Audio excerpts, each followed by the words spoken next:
Hello, I'm Ilene Wood, and this is today's episode of Bag Lunch. We are once again looking at needlepoint handbags because I have a very extensive collection.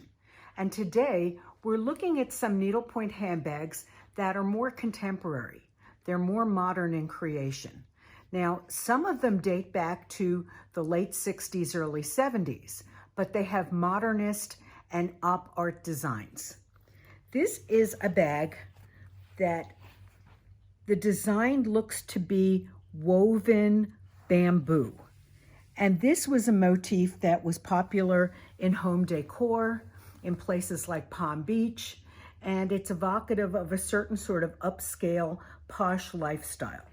And this is a bag done by a manufacturer of needlepoint, and her name is Katha Dedell, and she did a number of different types of handbags and shoes and slippers and needlepoint canvases and things like even Christmas ornaments. But this is one of her tote bags, and it's beautifully made out of leather. And in fact, the other side is a little bit more traditional. It's a floral print with some butterflies.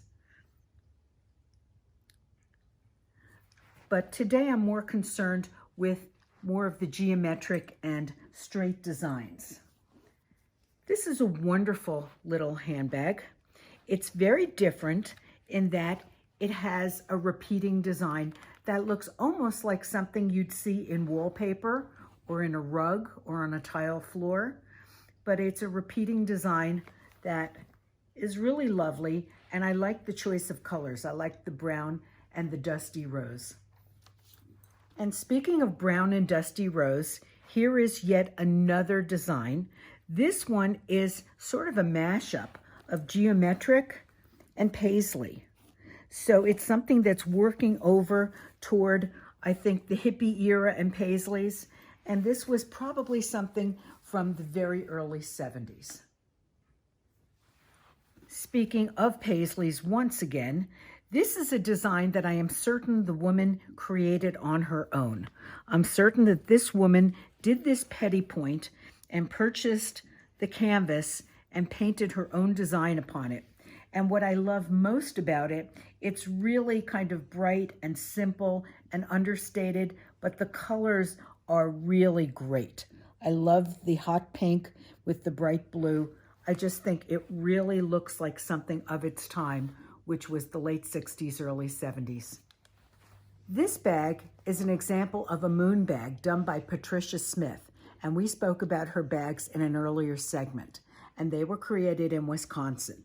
And what's interesting about them was that the handles were created to work with the needlepoint design. In this case, it is petit point. It's really fine work. And this is something where a woman would have bought this particular one as a kit, and it would have come with the handles, and it would have had the canvas that was painted to be completed by the woman. And then when you turned it over, this woman signed her monogram, and it's done in a beautiful stylized manner.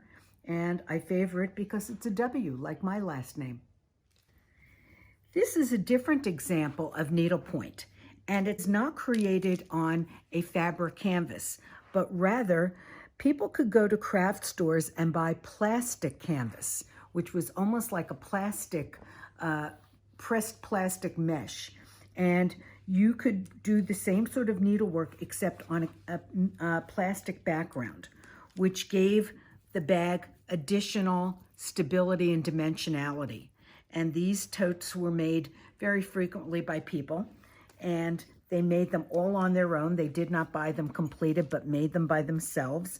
And here you can even see the woman put in her own lining and created a handle from some wire and beads. This final example is one of my very favorite needlepoint purses in my collection. And what's great is it's a mashup of two different themes.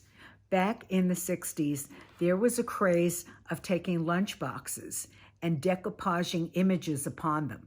And by that I mean people would cut pictures out of magazines or out of prints, would glue them to the lunchbox, and then seal it in with a golden shellac. And this one was done by someone in needlepoint.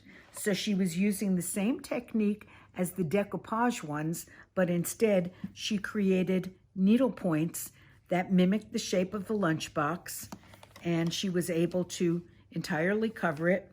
And here it was actually, very early, 1955, and it has her initials upon it. So this probably predated that. I take that back. This predated the craze. Maybe this woman created the craze. So once again, thank you for joining us for today's episode of Bag Lunch.